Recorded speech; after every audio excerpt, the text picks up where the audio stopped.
Hello students, welcome back to our channel.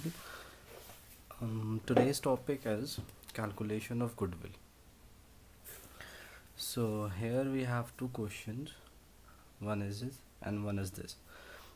Let's deal with the first question first. Firm had assets rupees 75,000 including 5,000 cash. That means कि ये जो 75,000 दिया है ये total of asset sides दिया है. आगे कह रहा है capital account showed 60,000. Capital account में 60,000 रुपीज़ है.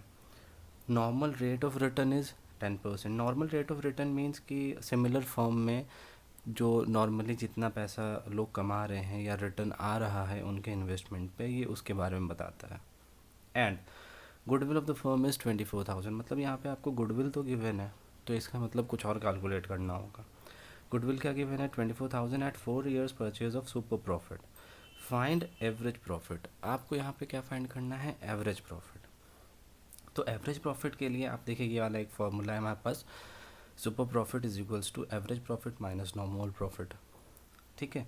सुपर प्रॉफिट आपको शायद गिवन है, नहीं गिवन है, कोई बात नहीं. सुपर प्रॉफिट नहीं गिवन है, बट हमको गुडविल गिवन है 24,000 4 years पे. तो आपका सुपर प्रॉफिट क्या होगा? सुपर प्रॉफिट हो जाएगा हमारा कि यहाँ पे आपको दिया हुआ है 4 year purchase of super profit. That means goodwill is equals to 4 into super profit. तो हमको यहाँ पे सुपर प्रॉफिट है, तो गुडविल क्या हो जाएगा कि goodwill is equals to 4 into super profit होता था. सुपर प्रॉफिट को यहीं पे रहने देंगे, नीचे हमने 4 को भेज दिया. तो ये क्या हो जाएगा कि 24,000 बाय 4. तो ये आपका आ जाता है 6,000 रुपीज़. मतलब आपके पास सुपर प्रॉफिट कितना आ गया है? 6,000 रुपीज़ आ गया है. ठीक है. नेक्स्ट स्टेप क्या होगा? देखिए हमारे पास सुपर प्रॉफिट पता चल गया, नॉर्मल प्रॉफिट नहीं मालूम, एवरेज प्रॉफिट नहीं मालूम. तो ये दोनों चीज़ों में से अगर कोई भी एक आइटम मिल जाएगा तो हम एवरेज प्रॉफिट कैलकुलेट कर ले जाएंगे. तो नॉर्मल प्रॉफिट के लिए हमारे पास एक फार्मूला होता है capital employed into normal rate of return upon 100. But what is capital employed? Capital employed calculate करने का आपके पास दो तरीका है. कैपिटल एम्प्लॉयड का मतलब ये होता है कि आपने कितना पैसा एम्प्लॉय किया है अपने बिजनेस में या अपने फर्म में. एम्प्लॉय करने का मतलब लगाना. तो आपने कितना पैसा लगाया है अपने फर्म में. यहाँ पे आपको पता तो चल रहा है कि आपने 60,000 लगाया है. ठीक है. लेकिन खाली 60,000 से ही नहीं मतलब होता है, क्योंकि जो पैसा हम लोग लगाते हैं फिर हम लोग जो उसके बदले पैसा कमाते हैं, जो हमारे इन्वेस्टमेंट का रिटर्न आता है हमारे पास, वो भी हमारा पार्ट ऑफ कैपिटल एम्प्लॉयमेंट हो जाता है. जैसे कि आपके पास ये एक फार्मूला है capital invested plus free reserves minus fictitious assets. ये आपका होता है कैपिटल एम्प्लॉयड का formula according to liability side. और दूसरा जो फार्मूला है वो है आपके पास अकॉर्डिंग टू असेट साइड. यहाँ पर अब देखिए हमको कैपिटल इन्वेस्टेड तो दिया है 60,000, बट फ्री रिजर्व्स के बारे में कुछ नहीं कहा है क्वेश्चन में, तो ये हम नहीं ले सकते. और फिक्टिशियस एसेट्स के बारे में भी नहीं दिया है. ठीक. दूसरा फार्मूला कहता है total assets minus outsider liabilities. तो आउटसाइडर लाइबिलिटीज़ भी यहाँ क्वेश्चन में नहीं गिवन है. इसका मतलब कि आउटसाइडर लाइबिलिटीज़ होंगी ही नहीं, क्योंकि वो लाइबिलिटी साइड में भी नहीं गिवन है, एसेट साइड में भी नहीं गिवन है. मतलब एसेट्स के साथ भी नहीं गिवन है और लाइबिलिटी के साथ भी. तो हमारे पास ये जो नेक्स्ट ये वाला फार्मूला है, फ़िलहाल हम ये वाला यहाँ पर अप्लाई कर सकते हैं.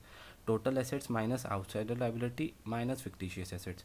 ये दोनों ही चीज़ें यहाँ पे नहीं गिवन है. दैट मीन्स ये दोनों चीज़ें क्या हैं? ज़ीरो. तो टोटल एसेट्स की जो वैल्यू होगी वही हो जाएगा हमारा कैपिटल एम्प्लॉयड इस क्वेश्चन में. हर क्वेश्चन में इस तरीके से नहीं होगा. तो फिलहाल हमारे पास क्या हमें निकालना है? Normal profit. अच्छा, नॉर्मल प्रॉफिट निकालने के लिए आपको पता है कि कैपिटल एम्प्लॉयड होना चाहिए और ये होना चाहिए. तो कैपिटल एम्प्लॉयड तो कुछ गिवन नहीं है, तो हम कितना ले लेंगे? 75,000 ही, जो हमारे एसेट्स की वैल्यू है. और नॉर्मल रेट ऑफ रिटर्न क्या है? 10%. तो 10/100. तो ये आ जाता है आपका 7,500. ये आ जाता है क्या? आपका नॉर्मल प्रॉफिट. ठीक है। अब नॉर्मल प्रॉफिट हो गया, सुपर प्रॉफिट हो गया, दैट मीन्स एवरेज प्रॉफिट आपको निकालना है, जो इजीली आप कैलकुलेट कर लेंगे। इसी फॉर्मूले में पुट कर देते हैं, super profit is equals to average profit minus normal profit. तो super profit is 6000, average profit we don't know, minus net profit, net profit is, अरे सॉरी नेट नहीं, normal profit 7500। Now this will be transfer to this side, तो आपका average profit आ जाएगा 13,500। ये आपका आएगा exact answer किस चीज़ का, एवरेज प्रॉफिट का। ठीक है। अच्छा जल्दी से हम लोग कैपिटल एम्प्लॉयड को और अच्छे से समझने की कोशिश करें तो ये है जैसे कि हमारी बैलेंस शीट, ये होती है हमारी लाइबिलिटी साइड और ये होता है हमारा एसेट साइड। ठीक है। तो एसेट साइड में आपको देखिए, आपको फिक्स्ड एसेट्स मालूम होंगे और करंट एसेट्स मालूम होंगे, इन दोनों के टोटल को ही ऑलमोस्ट एसेट्स बनाया जाता है। बट लाइबिलिटी साइड में क्या होता है, लाइबिलिटी साइड में आपका आता है कैपिटल, फिर आ जाता है आपका रिजर्व्स, ठीक, फिर यहीं पर आ जाता है आपका long term borrowings. Long term borrowings like ये हमारे हो जाते हैं जैसे सपोज डिबेंचर्स, ठीक, फिर आता है आपका आउटसाइडर्स लाइबिलिटी, जिनको हम करंट लाइबिलिटी के नाम से भी शो कर सकते हैं। ठीक है। तो ये सब इन सब का टोटल, इन सब का टोटल ये होता है, और ये हमेशा क्या होता है, दोनों साइड का टोटल आपको ऑलवेज इक्वल मिलेगा। ठीक है। अगर इक्वल नहीं है दैट मीन्स बैलेंस शीट में कुछ गड़बड़ है। तो ये हो गया आपका। अब देखिए ये जो कैपिटल एम्प्लॉयड है वो हमेशा ये होता है, इतना होता है, यही है हमारा कैपिटल एम्प्लॉयड। ठीक है। अब क्योंकि हमारे पास इनके बारे में कोई इन्फॉर्मेशन नहीं गिवन है तो हम खाली इन दोनों को ले सकते हैं, लेकिन ये दोनों भी एटलीस्ट गिवन हो। अगर खाली एक ही इन्फॉर्मेशन गिवन है, सपोज कैपिटल जैसे इस क्वेश्चन में गिवन थी बट रिजर्व्स के बारे में कुछ नहीं कहा था, इसका मतलब फिर यहाँ पर हम इसको नहीं ले सकते हैं खाली। ठीक है। और हमको यहाँ पे टोटल ऑफ एसेट्स दे दिया था कि ये है, और एसेट्स में बोला था 5000 इंक्लूडेड है, वो उससे कोई मतलब नहीं, और बाकी कोई लाइबिलिटी के बारे में कोई इन्फॉर्मेशन नहीं गिवन थी।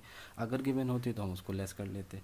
इसका मतलब कि इस क्वेश्चन में इन दोनों का और इन दोनों का खाली ये 4 आइटम्स आपको गिवन थे, तो ये दोनों मिलकर बनाए थे कैपिटल एम्प्लॉयड। इसका मतलब यहाँ पर ये जो कैपिटल है 60,000, इसके साथ ही साथ यहाँ पे रिजर्व्स भी हैं, कितने के, 15,000 के, तभी ये कैपिटल एम्प्लॉयड जो है 75,000 आया है।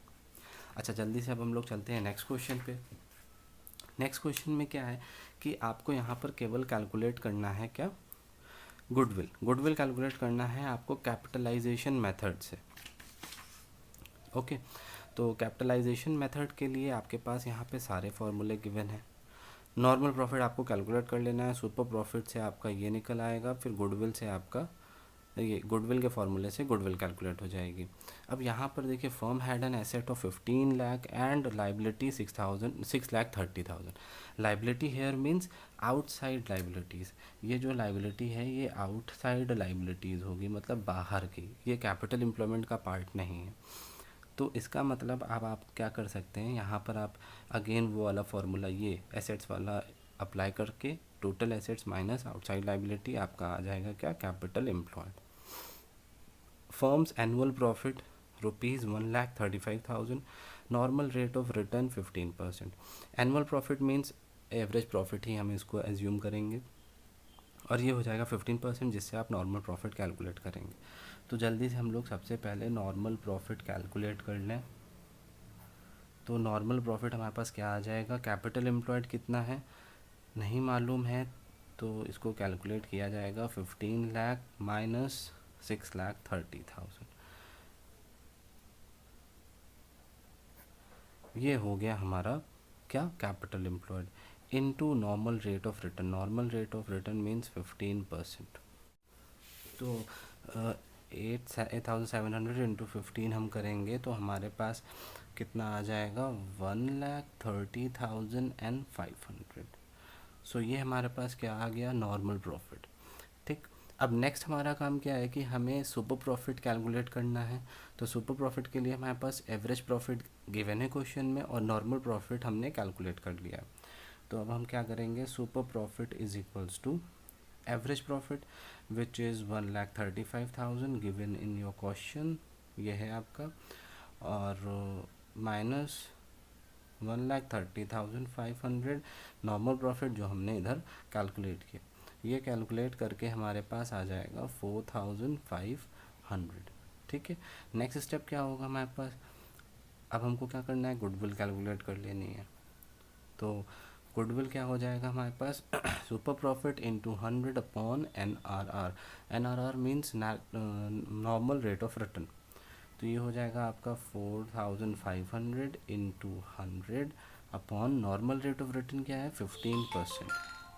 15% हम इसको सॉल्व कर देंगे तो हमारे पास आ जाएगा 30,000। ये आ गया हमारे पास गुडविल। ये है किसकी गुडविल, फर्म की गुडविल।